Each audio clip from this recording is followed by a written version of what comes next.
안녕하세요. 김동섭입니다. 11월 4일 아침 시작하도록 하겠습니다. 오늘 새벽에 끝난 미국 시장은 하락 마감했죠.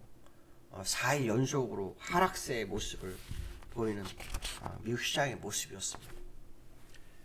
미국 시장은 FMC 회의가 끝나고 난 후 주가가 계속 밀리는 모습이 나오고 있죠. 아시겠지만 이번 FMC는 상당히 중요했던 상황이었습니다.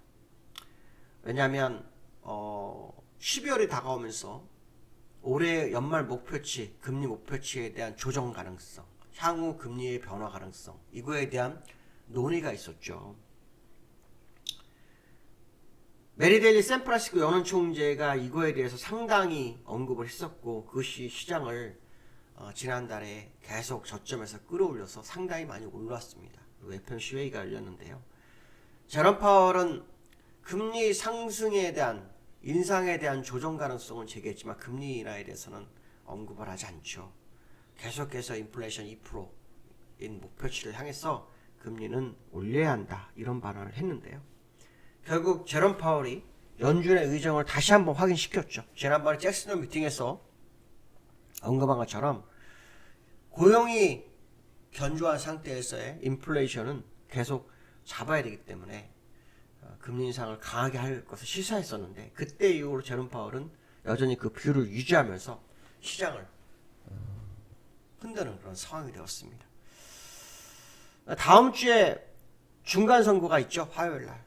이제 중간 선거는 로 인한 주가의 상승 거의 끝난 것으로 봐야 되기 때문에 주가의 상승의 동력이었던 금리 인상 조정 가능성에 대한 부분이 사라졌죠.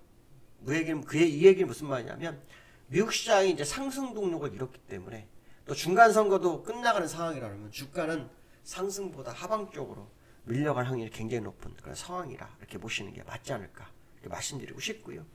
어저께 영란은행에서 자이언트 스텝을 했죠. 스텝을 했는데 1989년도 이후로 금리가 최고치가 된 그런 상황이 됐다고 합니다.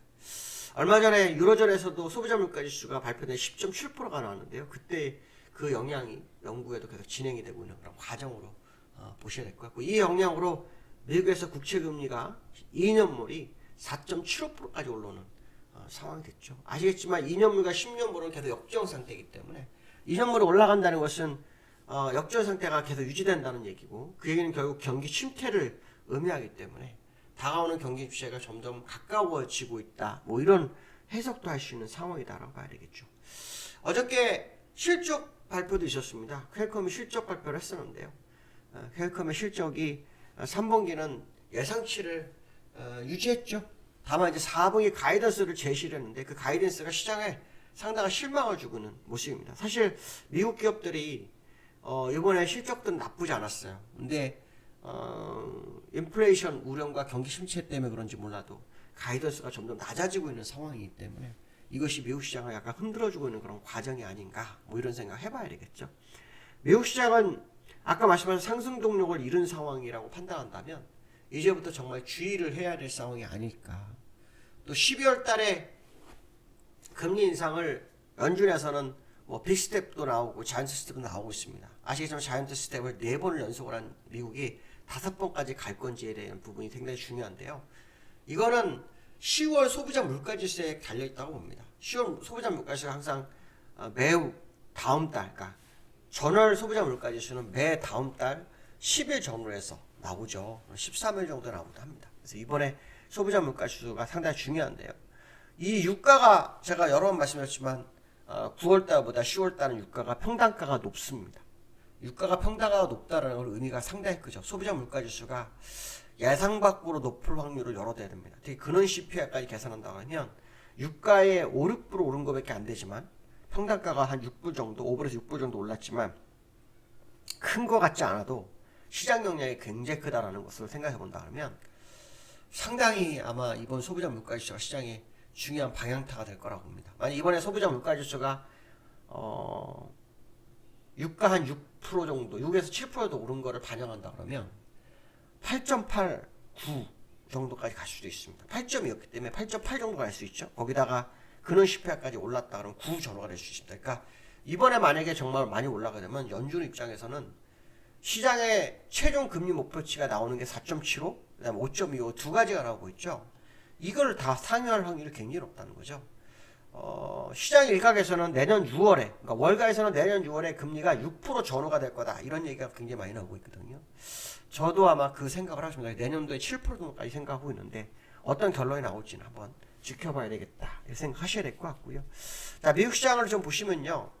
다우는 0.4% 빠졌네요. 46%. 나스닥은 1.7%. 사실 다우는 더 많이 빠졌었죠. 네, 낙폭을 줄인 상태라고 보시면 됩니다.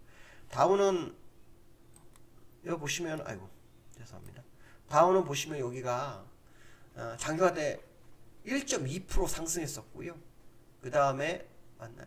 아니구나. 죄송합니다. 어저께 걸 봤습니다. 장중에 강보합이었고요. 마이너스 1.3%까지 밀렸다가 낙폭을 축소해서 10차 도지로 끝났습니다. 10차 도지 보면서 아마 뭐 반전 시그널 뭐 이런 생각 하시는 분도 있을 것 같은데 그런 자리가 아니라는 거를 한번 생각해 보실 필요가 있고요. 나스닥은 계속 빠지고 있죠. 네, 계속 빠지고 있습니다. 나스닥이 좀 확대해서 보시면 3일 연작 4일 동안 빠졌는데요. 이틀째 된 날은 급등했다 밀린 거고 어제도 플러스 됐다 밀렸고요. 그런데 3일 동안 보시면 여기가 0.9%, 그다음에 이게 3.3%, 오늘이 1.7% 빠져서 거의 뭐 한 3거래일 만에 6% 정도 빠지면서 전저점을 향해서 오고 있거든요. 이게 정상이에요. 다우가 이걸 따라올 거라고 보거든요. 지금 다우가 왜 버티는지는 모르겠지만 물론 기술주들이 지금 상당히 힘을 못 쓰고 있어서 뭐 시적 가이던스가 안 좋아서 좀 밀리는 건 있지만 나스닥이 결국 나스닥을 따라서 다우가 올 거라고 생각한다면 지금 이 나스닥의 모습을 잊지 말아야 될 거다. 뭐 이런 말씀 드리고 싶고요. 두 번째로는 환율 방어에 10월 달에 환율 방어에 27억 불을 10월에 사용했다고 하네요. 그래서 우리나라가 외환보유가 4,140억 불 정도까지 밀렸다는 뭐 얘기가 나오는데요. 환율을 좀 잘 봐야 돼요. 사실 어저께 미국의 금리 인상에서 환율이 좀 많이 뛸 줄 알았는데 예상 밖으로 상당히 선방을 하는 그런 모습이 있었거든요. 선방이 있었는데 기술적으로는 제가 볼 때 여전히 상방이 유효한 상황이다 보시면 될 것 같습니다. 그래서 월봉상으로는 이 위에서의 싸움이죠. 특히 월봉의 목표치를 채우지 못했고요. 일봉도 목표치를 채우지 못했고 주봉도 목표치를 채우지 못했습니다. 이런 경우에는 목표치를 채우기 위해서 결국 다시 움직이기 때문에 시장의 방어는 의미가 없다. 오히려 외환보유고가 계속 소진할 수밖에 없는 그런 상황이기 때문에 상당히 환율에 대한 부분을 보셔야 될 것 같고요. 얼마 전에 환율이 상승하는데 주가가 오르는 황당한 일이 계속 벌어지고 있는데 그건 절대 믿어서는 안 됩니다. 시장을 혼란스럽게 하기 위해서 나타나는 그런 모습인데요. 결국은 환율과 주가는 반비례한다는 거, 결국 환율이 반영을 꼭 시작할 거라는 거, 이것만큼은 잊지 말으셔야 되겠다라고 말씀드리고 싶고요. 세 번째로는 코스피가요. 어저께 2300을 살짝 이탈하는데 사더니 다 회복해가지고 2300을 안착가서 2330 근저까지 와서 끝났습니다. 어제 장중한테 플러스까지 나는 기염을 토했죠.